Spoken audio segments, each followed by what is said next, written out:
हरियाणा, जहां कुछ महीनों में चुनाव होने हैं और इसी को लेकर हम हाजिर हैं हरियाणा की राजनीति से जुड़ा खास शो हरियाणा का रण लेकर।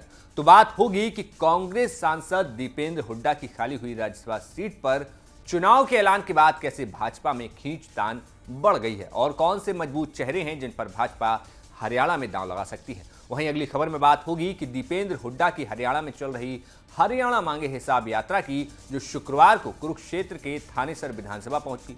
वहीं आखिर में दीपेंद्र ने यहां कौन सी बात कह दी कि जो सड़कों पर लोग दौड़ पड़े। इसके साथ ही तीसरी खबर में हम बात करेंगे ओलंपिक में ब्रॉन्ज मेडल जीतने वाले अमन सहरावत की, जिनके बचपन का किस्सा बड़ा दिलचस्प है। और इसके अलावा बात होगी हरियाणा सरकार के स्कूल को लेकर किए गए नए ऐलान की, जिसके बाद सियासत और हंगामा अब शुरू हो गया है। नमस्कार, मेरा नाम है मोहित कुशवाहा और हम हाजिर हैं हरियाणा पर खास शो हरियाणा का रण लेकर।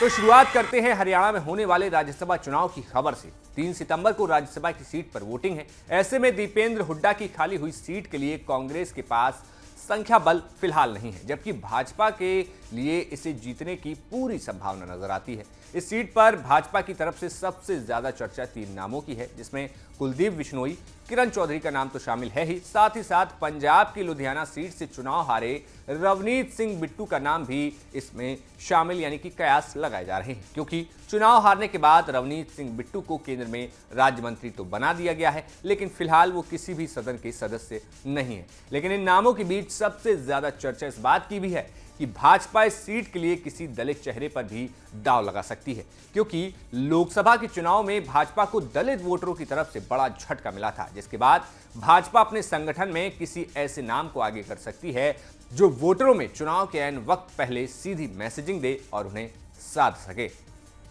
इसके अलावा बढ़ते हैं दूसरी खबर की तरफ। दूसरी खबर है हरियाणा में कांग्रेस के सबसे बड़े चेहरे दीपेंद्र हुड्डा की हरियाणा मांगे हिसाब यात्रा की।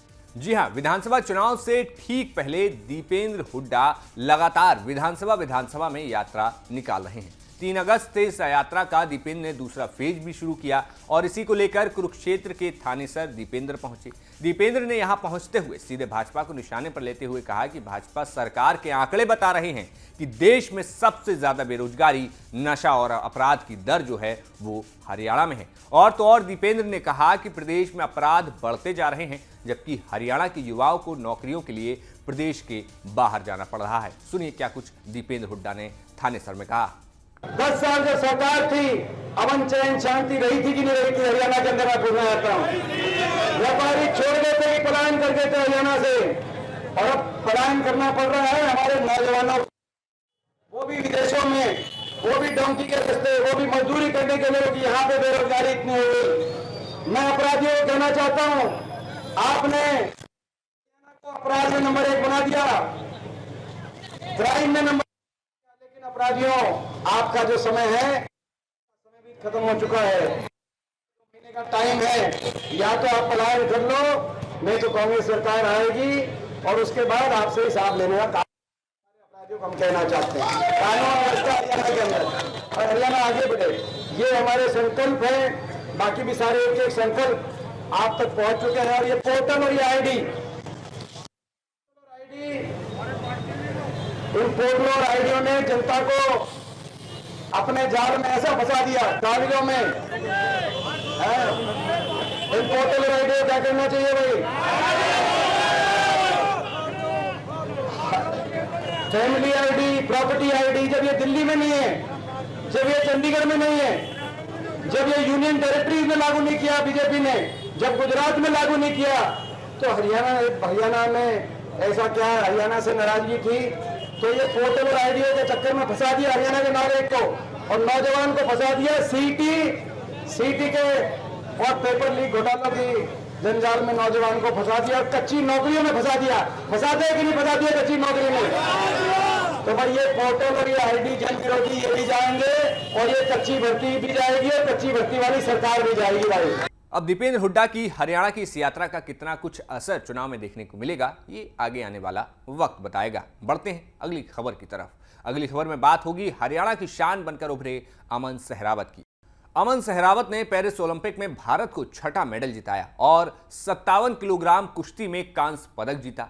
हरियाणा के झज्जर जिले के एक छोटे से गांव बिरोहड़ में जन्मे अमन सहरावत ने 10 साल की उम्र में ही जिंदगी की सबसे बड़ी त्रासदी झेली जब 2013 में उनकी माता का और 2014 में उनके पिता का निधन हो गया था, जिसके बाद अमन को परिवार का और बड़े भाइयों का साथ मिला जो उसे पहली बार 8 साल की उम्र में अखाड़े में ले गए थे। देखिए क्या कुछ अमन के बड़े भाई चचेरे भाई पिंटू ने कैमरे के सामने बताया।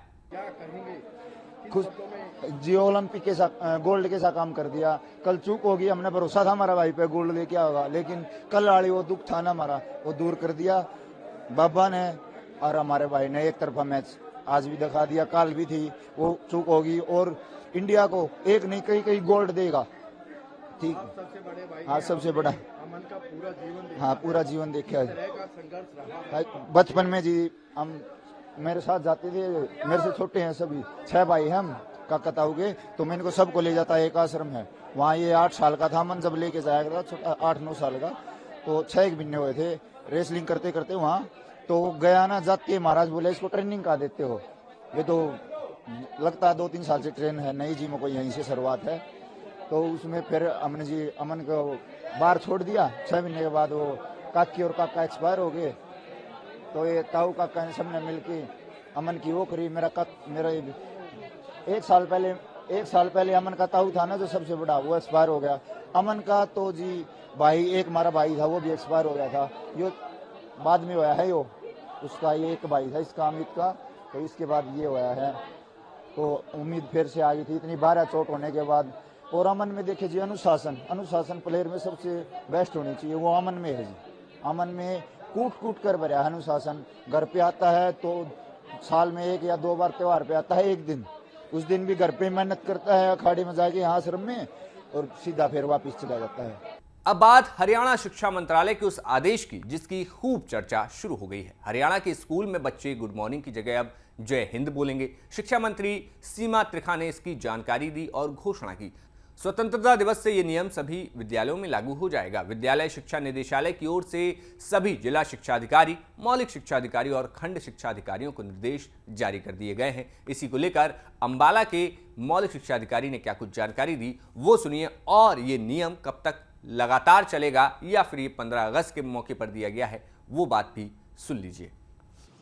देखिए, माननीय शिक्षा मंत्री जी की सुझाव पर शिक्षा विभाग द्वारा जो हैं ये आदेश आए हैं कि इस स्वतंत्रता दिवस के अवसर पर जो हमारे स्कूलों के अंदर बच्चे हैं, अध्यापक हैं और सभी हम लोग अधिकारी हैं कि सभी लोग गुड मॉर्निंग और गुड इवनिंग जैसे अभिवादनों के स्थान पर जय हिंद का प्रयोग करेंगे। इस तरह के आदेश हमारे पास आए हैं और ये आदेश जो हैं हमने सभी विद्यालयों में अपने खंड शिक्षा अधिकारियों के माध्यम से लागू करने के लिए भेज दिए हैं। प्राइवेट स्कूलों के लिए है या सरकारी स्कूलों के लिए है? ये सभी स्कूलों पर लागू होंगे, क्योंकि देखिए देशभक्ति की भावना जो है वो तो सभी बच्चों में और सभी लोगों में पैदा करने की जरूरत है, तो इसलिए सभी स्कूलों के अंदर लागू होंगे। इस तरह के आदेश क्यों लागू करने?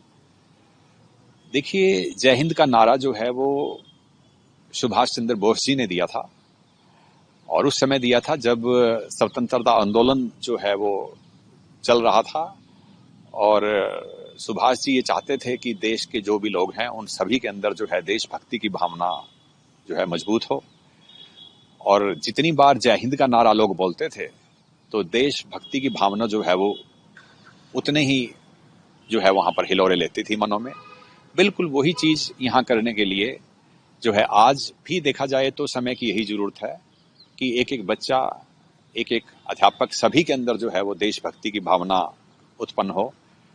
और मेरा ये मानना है कि जितनी बार एक बच्चा जय हिंद का नारा बोलेगा वो अपने आप को देश के प्रति जो है प्रतिबद्ध होने की जो है उसके अंदर एक अनुभूति होगी।